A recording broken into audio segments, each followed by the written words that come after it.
Hey, good morning. It's Tuesday. SEO tips happen on Tuesday, so let's get to it. We got 15 of them today, as you can see in the show notes. To get to this show notes and follow along, if you're not on video and you want to look at it later, go to the GuyerCookReport.podbean.com, like it shows in that graphic there. And in order to get done, as we often say, let's get to it. Rand Fiskin from Moz put together this list of 15 best practices for structured URLs. And in zooming through it, he starts off with, whenever possible, use a single domain and subdomain. Now, subdomain, for example, like we've got the blog.GuyerCookOnlineServices.com. That's a subdomain for the top level domain. And there's pictures and so forth explaining that. The more readable by human beings, the better. I oftentimes tell clients, if you can say it on the phone, if people say, what's your URL, and you can say it to them without having to say dash and all that stuff, that's going to be the winner. GuyerCookOnlineServices.com. Enough said. Keywords and URLs is still a good thing. So if your keywords are a part of that URL, like our episode today, SEO tips, that's part of the URL. Okay. The next one, the multiple URLs serving the same content. Don't do that. Canonicalize that. Get to where you have just one single URL is the best way, and you can use 301 redirects to do that. And if your engineer doesn't know what those are, point him to this article, and he's got how to do it right in there. Exclude dynamic parameters whenever possible. When you get to that stuff, like there'll be a question mark and blah, blah, blah after the URL title, get rid of that. And then again, check out tools like Mod Rewrite, IS API Rewrite. There's a bunch of them. Okay. The shorter the URL is, the better. GuyerCook Online Services, that's too long, but it's less than 50 to 60 characters, so I won't worry about it. The match URLs to the titles, most of the time we're going to show you how to check that out in a minute.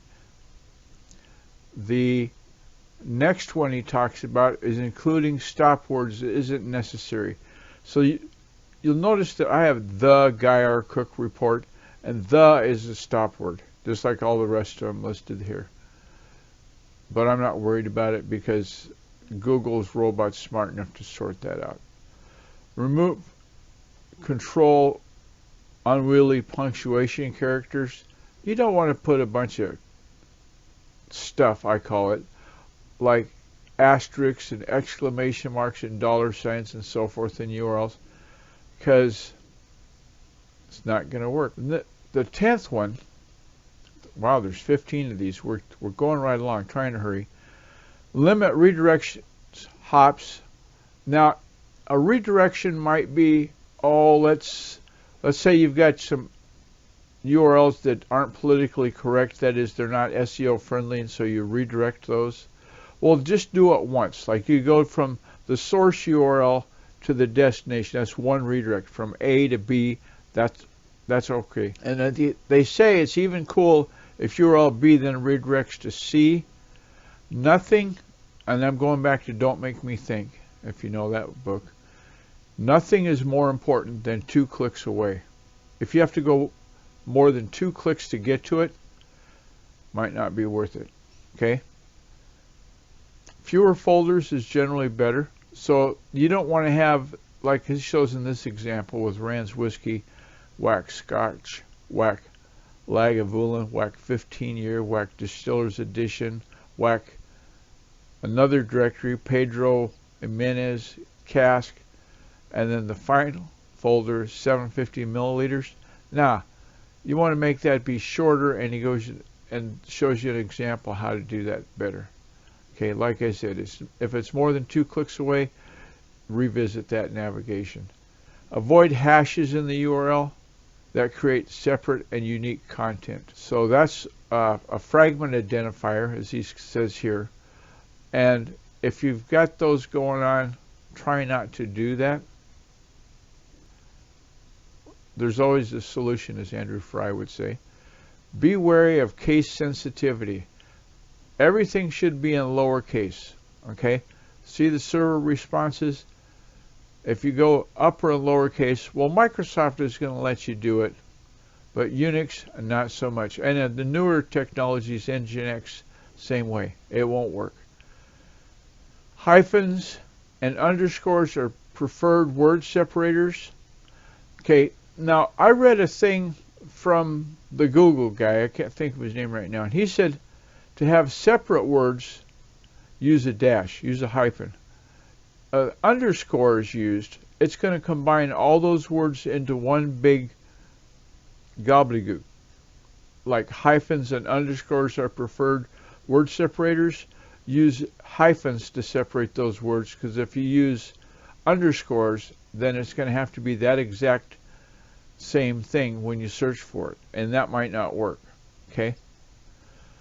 The last one, the final one, keyword stuffing and repetitions are pointless and make your site look spammy. So don't get carried away with the keywords. Like, you got it in the URL once is usually enough. And so that's what we see in that little adventure. And excuse the little link there. The next thing in the show notes that we're going to go down and look at is make sure that you've got SEO friendly URLs. And one of the friendly URL checkers that's out there, I use it, is prepostseo.com. Identifier there, prepost SEO in the URL. Hey, that's a winner. We know that from the 15 usability things that we just looked at. The best practices have been met. Let's take a look at that one right now. So, SEO friendly URL checker, just what it says it's going to do. So you go to that box that's there and you type in your URL that you want to check. I usually have a good joke to tell when I'm busy typing like that, but I don't. Well, I could do the same one, you know, what are they called? Security guards at this Samsung store. Guardians of the Galaxy. Anyway, you then click on Analyze Links, and this is to show you how fast it works. It goes out, and that quick, it tells you if this site's SEO friendly or it's got issues. And you can see the first few links that come off of blog.GuyerCook Online Services, we're getting URL statuses of SEO friendly.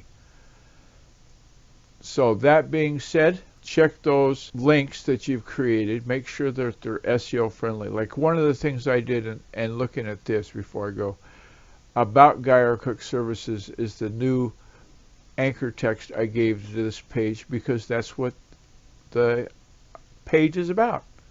So have it make sense. Made sense to me. And the last thing in the show notes is one of the things that Randy didn't talk about in his post up, 15 SEO best practices for structuring a URL. Now, delivering the URL, you want to use HTTPS, you know, the secure socket layer. That'll give you a better ranking according to Google. Last October, Google started giving HTTP URLs a lower score and said that they're not secure. They put a big thing on it. And I don't have any unsecure URLs to show you, but I can show you this. This is from DigiCert, and it's their SSO installation diagnostics tool. Oh, I say that 3 times real fast. So you type your URL in there again, https://blog.GuyerCook.onlineservices.com. Okay? We're going to check for common vulnerabilities. No, we're just going to check the server. So it's checking, and you want every instance of what it checks to be a green check mark that it's right. Okay? that it's correctly installed, etc. So give that a bookmark so you can check all of your URLs that you're converting over to SSL. The show notes, we'll go back up and get that. Oops, that was the surprise. Well, it's been talked about. My wife had this plant that she got from a volunteer she worked with about 15 years ago.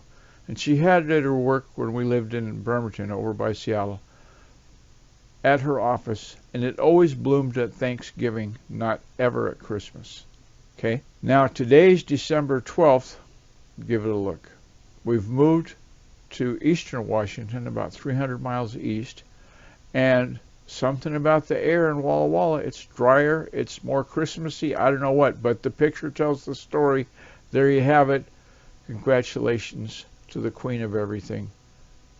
Job well done. So finally, back in the show notes, don't forget, like I did, to look at the credits. You go to Contact Guy and scroll down to the credits. But there's also, if you've got through the show notes and you're down at the bottom anyway, well, let's hope that you are, you go clear to the very bottom, and there's the text link right there in the footer for the credits, and you click on that, and there you have the credits for the Geyer Cook Report. Thanks to the patrons of the Geyer Cook Report, etc., etc. It's all spelled out there.